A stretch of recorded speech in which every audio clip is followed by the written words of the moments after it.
amigos y enemigos y queretinos varios. Iba a decir otra palabra, pero no, porque me censurarían en YouTube y sería bastante desagradable, ¿no? ¿Eh? Y bien, dicho esto, hoy me he levantado bastante preocupado porque me compré el otro día un Lamborghini, me compré un Lambo con el dinero que he ganado con las ventas archimillonarias de mi nuevo libro. Y resulta que me he dado cuenta, una vez lo he comprado, que no lo sé conducir. No lo sé conducir, ¿eh? Y entonces el otro día me di cuenta de otras cosas que allí donde vivo, pues no se puede pasar de 60 por hora. Y además hay radares, e incluso cuando pasas por determinadas aldeas, pues no se puede pasar de 20 por hora. Y el otro día se ve que me pasé con el acelerador y pues me pilló la policía y me dijo: "Oiga, usted va bebido". Y le dije: "No, no voy bebido". Y entonces, ¿por qué conduce así? Me dijo. Le dije: "Pues porque no sé conducir un Lamborghini". Y me he comprado un Lamborghini y con mi dinero, superventas, le dije, a ver si le podía vender el libro al policía, a ver si picaba, ¿no? Pero no, no picó, ¿eh? Se enfadó mucho cuando le dije que no iba bebido, pero que el tema era que no sabía conducir el Lamborghini, porque yo sé conducir, pero no el Lamborghini. Pero ya era demasiado tarde porque ya lo había comprado y a ver si usted lo comprende y no me pone la multa porque ha sido por ignorancia, no porque fuera yo bebido o por irresponsabilidad en este sentido, ¿no? Y entonces me dijo: "Mire, déjese de rollos, déjese de milongas, usted aquí ponía 20 por hora y usted conducía a 200 por hora, a 200". Digo: "Hombre, no exagere, a 200 por hora". Me dijo que era 200 por hora y no se lo puede discutir porque es el policía y él sabrá más que yo sobre la velocidad, ¿no? Y más si yo no sé conducir el Lamborghini, ¿eh? No sé ni siquiera mirar dónde está el kilometraje, ¿eh? El cuentakilómetros, ni la velocidad, ¿eh? El velocímetro. Tampoco lo sé porque es nuevo y voy despistado. Y entonces el tipo me dijo que de 20 kilómetros por hora que tenía que conducir a 200, pues hay un cero de más, hay un cero de más. Y entonces, claro, yo me tenía que defender. Le dije, pues, un cero, pero un cero no es nada, un cero no es nada. Y el tipo se enojó bastante conmigo y me dijo que un cero no es nada cuando va a la izquierda, pero cuando va a la derecha, pues entonces sí que un cero pues cuenta, ¿no? Y entonces le dije que yo en la escuela suspendía matemáticas y que además soy disléxico, confundo la derecha con la izquierda. Y entonces le dije que bueno, que eso, que un cero no cuenta, que no fuera puntilloso con el cero, ¿eh? Y entonces el tipo se puso a sonrió, se ve que me tomó un poco de afecto, porque yo puse cara de pena, que eso lo sé hacer muy bien, cara de pena, y entonces me dijo que él, la próxima vez me iba a multar, ¿eh? Yo pensé, bueno, la próxima vez, ¿cuándo va a ser? Porque claro, que coincida que yo vaya con el Lamborghini por esa aldea a 200 por hora otra vez y que el policía me pilla allí, pues va a ser difícil. Y luego también pensé que si ese policía ya me conocía y ya me había cogido afecto, pues imagínate si yo repetía la infracción otra vez, pues todavía me habría cogido más afecto y entonces pues que ese hombre nunca me multaría, jamás de los jamases, todo lo contrario, sino que yo le dejaría conducir mi Lamborghini y nos iríamos a tomar copas y a comer una pizza juntos y todo. Eso me lo imaginé yo, porque la verdad es que no tengo ni idea de lo que va a pasar la próxima vez que pase yo por allí a 200 por hora con mi Lamborghini, porque continúo sin saber conducir mi Lamborghini, evidentemente.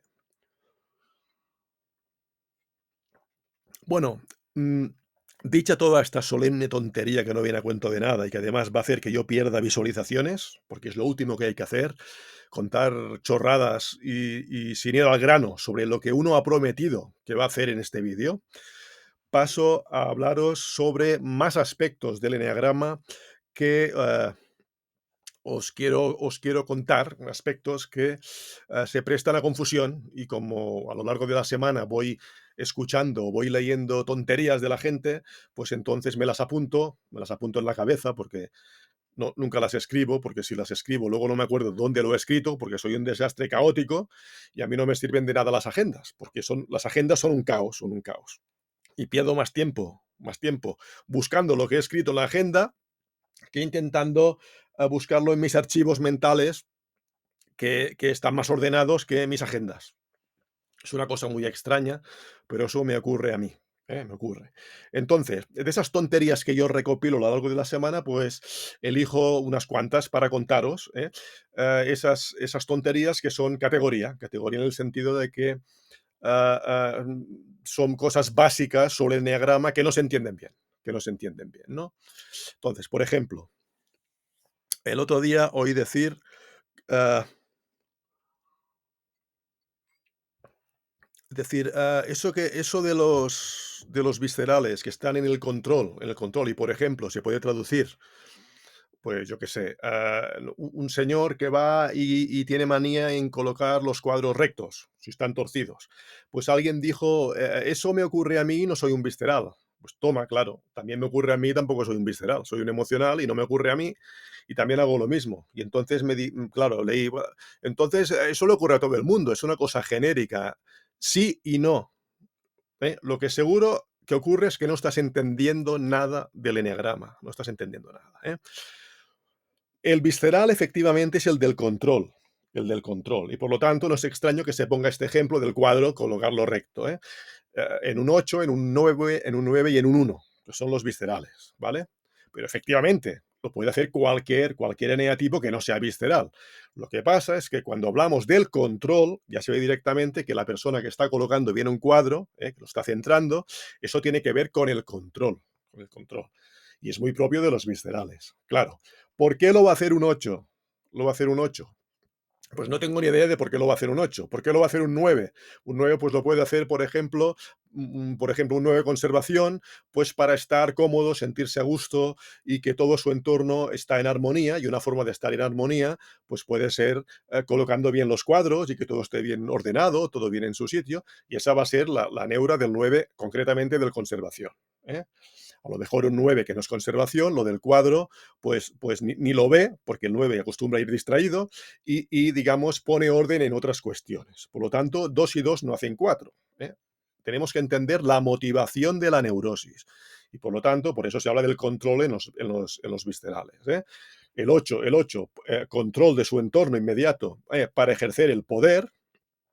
El 9 para estar en paz, que todo esté en paz fuera para él estar en paz, y el 1 se siente imperfecto y por lo tanto se corrige y corrige a los demás, y que todo esté en orden y perfectamente controlado. Por lo tanto, el ejemplo este del cuadro, de colocar bien el cuadro, pues lo primero que a uno le viene a la cabeza es el eneatipo 1, pero no porque, insisto, solo el eneatipo 1 o los otros dos viscerales tengan este tipo de manías. También las tengo yo. ¿eh? Si os acordáis, hay una película bastante floja ¿cómo se llama este? El del Resplandor. El Jack Nicholson, eso, Jack Nicholson, que tiene la manía de contar baldosas, es un tipo muy maniático, ¿no? Claro, es un personaje muy maniqueo, muy histriónico, y recordaría a un tipo 1, aunque de una forma muy maniquea y que no sirva de ejemplo, porque es muy maniqueo y bastante cómico, etcétera, ¿no?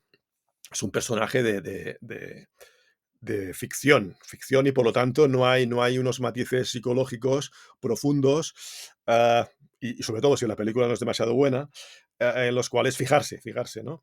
Pero esa manía de contar baldosas, por ejemplo, pues yo también la tenía de pequeño y de adolescente. Pues es una forma de canalizar mi neurosis que no tiene nada que ver con el control inmediato de un visceral, y sin embargo también puedo tener ese tipo de neurosis que se refiere al control, sin que, insisto, el control sea dominante en mi vida. Al menos ese tipo de control inmediato. Es otro tipo de control. Es el control, en el caso de los emocionales, de la imagen, del cómo me ven, qué identidad tengo. Eso es control también. Eso es control. Pero no el control por antonomasia, que sería el de los viscerales, y que se ve muy claro en el ejemplo este, por eso del cuadro, ¿no? Del cuadro. Bien, por lo tanto, la manía, la obsesión compulsiva, que también la puede tener un emocional o un mental, pero es más propia de forma dominante de los viscerales, pues eso la puede tener una obsesión compulsiva cualquier eneatipo, no solo un 9, un 8 o un 1 viscerales. ¿De acuerdo? Bien. Bien. Por lo tanto, ya vemos que esta manía del control, ah, procede, por lo tanto, procede de nuestra neura dominante. Es decir, si yo como eneatipo 4 me comporto en este sentido como si fuera un eneatipo visceral, es decir, colocando bien los cuadros, centrando bien los cuadros, esa neurosis, esa obsesión compulsiva, efectivamente, que insisto, también la puedo tener yo como emocional, no solo un visceral, va a proceder de mi neurosis en el fondo del fondo de la envidia. Y diréis, ¿qué narices tiene que ver colocar bien un cuadro con la envidia? Este tipo está loco, está loco. Pues sí, lo veréis, porque la envidia, que es mi pasión, llamada pasión, que es el defecto dominante como eneatipo 4, tiene que ver con la carencia, con el no ser suficiente. Y si una persona, lo voy a resumir mucho, no se siente suficiente, tiene complejo de inferioridad, tiene que sentirse siempre diferente para tener una identidad y no lo consigue, no está centrada, por lo tanto, en su eneatipo, eso va a implicar que le salgan, por ejemplo, obsesiones compulsivas, como colocar bien cuadros, o le puede dar tranquilamente por comer mucho y va a parecer que tiene gula, cuando efectivamente va a demostrar tener gula, pero la gula no es dominante en el eneatipo 4, es dominante en el eneatipo 7 en este caso. ¿eh? Os he puesto este ejemplo no para hablaros de mí, que eso importa un rábano a nadie, ¿no? Sino para que veáis cómo podemos adoptar aspectos de otros eneatipos, pero la clave está en entender, sobre todo, que eso que hacemos no es porque nos convierta en ese otro eneatipo, que tengamos diversos eneatipos, solo tenemos uno.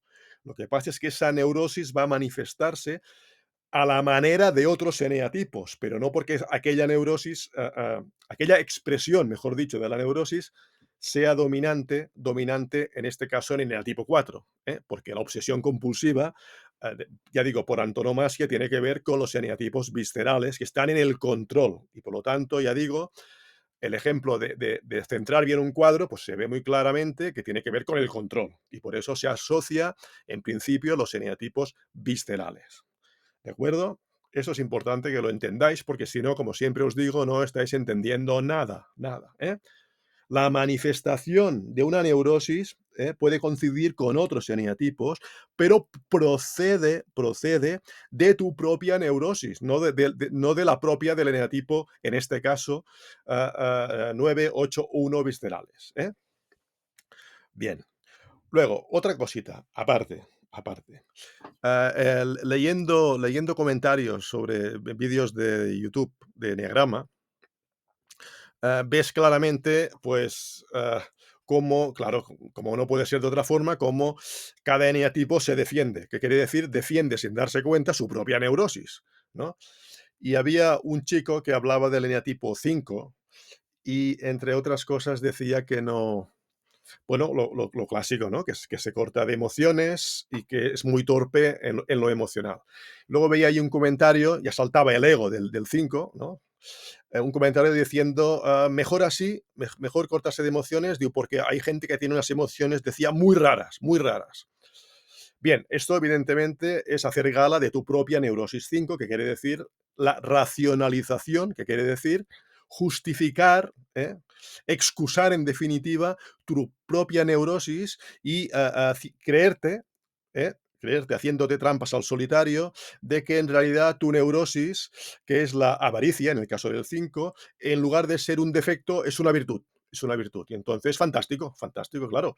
Si el defecto, que es la pasión, es una virtud, entonces tenemos todos dos virtudes, ¿no? La del defecto, que es una contradicción, que es un absurdo, más propiamente la verdadera virtud, que es la esencia, ¿no? Entonces vamos a engañarnos y hacernos trampas al solitario y decir que nuestra pasión, insisto, que es nuestro defecto, pues resulta que es una virtud. Pues toma castaña, entonces ya no estamos entendiendo nada de nada, de nada, de nada.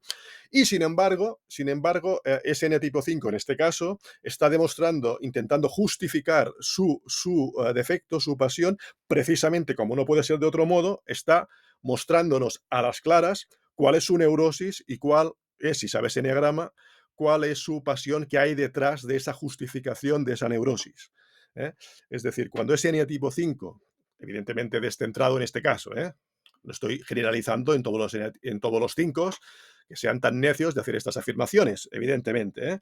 Pero cuando el 5 está descentrado, y la mayoría lo estamos, de descentrados, pues entonces se justifica la propia neurosis diciendo estas cosas, ¿no? Y cada eneatipo podrá justificarse en su respectiva neurosis, ¿no?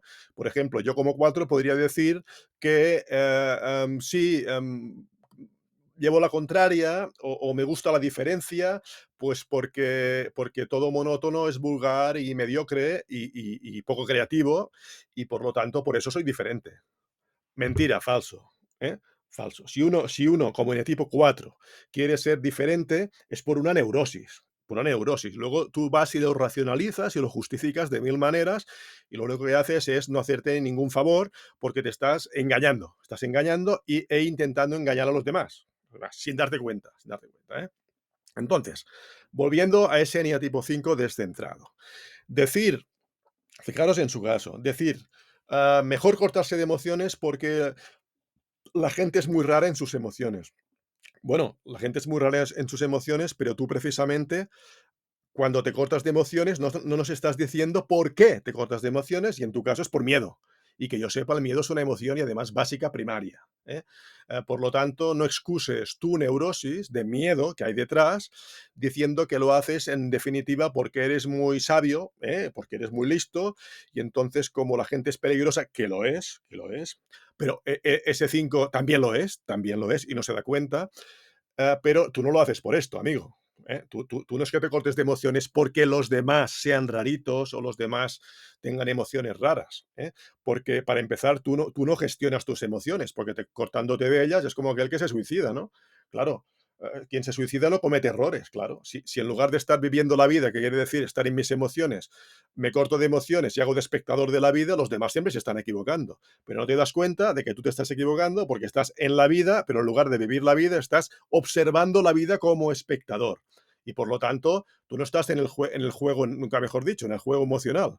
Es decir, en el fondo no presumas de estar equilibrado emocionalmente, porque lo que has hecho es cortarte de emociones. Entonces haces trampa, amigo, haces trampa. Entonces dices que los demás están desequilibrados emocionalmente. Pues como tú, amigo, como tú. Porque no gestionar las emociones cortándote de emociones, que yo sepa, eso no es gestionar las emociones. Eso es negarlas. Y la negación de la emoción no es nada más que una mala gestión precisamente de las emociones, precisamente porque eres un inepto gestionando emociones. Y como eres un inepto y no le reconoces, y dices que los demás son los ineptos emocionales, pero el inepto también eres tú. Y eres tan inepto que te da miedo tener que gestionarlas, y por eso te cortas de emociones, por tu ineptitud emocional. Por lo tanto, ya hemos visto que tan inepto emocional eres tú como aquellos a los cuales acusas de desequilibrados emocionales o de ineptos emocionales. Cuidado con la justificación del ego, que eso es lo que tenemos todos tendencia a justificarnos, ¿eh? Y cada uno puede decir una tontería solemne sobre su propio ego. El uno va a decir que la perfección es lo correcto que hay que hacer, porque donde se habrá visto que la imperfección sea buena. El 2 te va a decir que el amor y ayudar a los demás es lo que hay que hacer como seres divinos y bla, bla, bla. El 3 te va a decir que lo bonito es la excelencia, claro que sí, brillar y que te aplaudan y hacer las cosas bien hechas. Y el 4 te va a decir lo que os acabo de contar, el 5 lo que os acabo de contar, y el 6 os va a decir que el mundo es un lugar también peligrosísimo y que yo soy muy humilde porque no me fío de mí mismo y los demás son peligrosos, cosa que va a ser verdad, pero también neurótica. El 7 os va a decir que estamos aquí porque la vida no es sufrimiento, sino que hay que pasárselo bien porque son 4 días, con lo cual te está escondiendo el miedo que hay detrás precisamente a la vida. Y el 8 te va a decir que en esta vida que hay que sobrevivir y por lo tanto, si no tienes poder, pues te van a aplastar. Y por lo tanto, yo te aplasto primero porque si no me vas a aplastar tú a mí y hay que sobrevivir. Y cada uno te va a justificar perfectamente su correspondiente neurosis y va a tener su parte de razón, pero el problema es que como detrás hay miedo en cada uno de los 9 eneatipos, pues entonces cada una de esas justificaciones, como es el caso, por ejemplo, de ese 5 que os acabo de comentar, pues va a ser un engaño, va a ser una farsa absoluta, ¿no?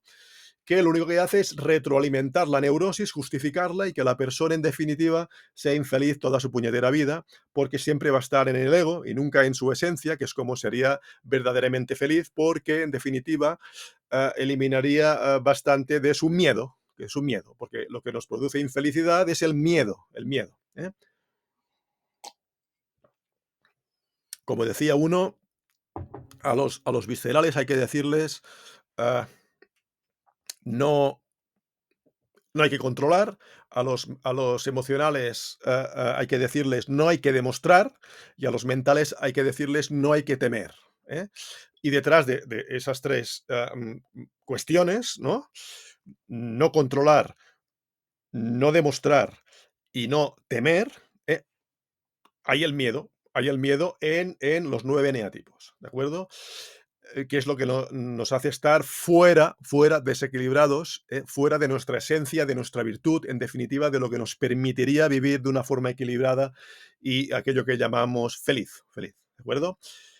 Bien, os dejo aquí y nada más que deciros para hoy. Si se me ocurren más cosas, la semana que viene ya os continuaré contando todas estas confusiones básicas sobre el eneagrama y que en definitiva tienen que ver con la ignorancia, con el autoengaño y, insisto, detrás con el miedo, con el miedo.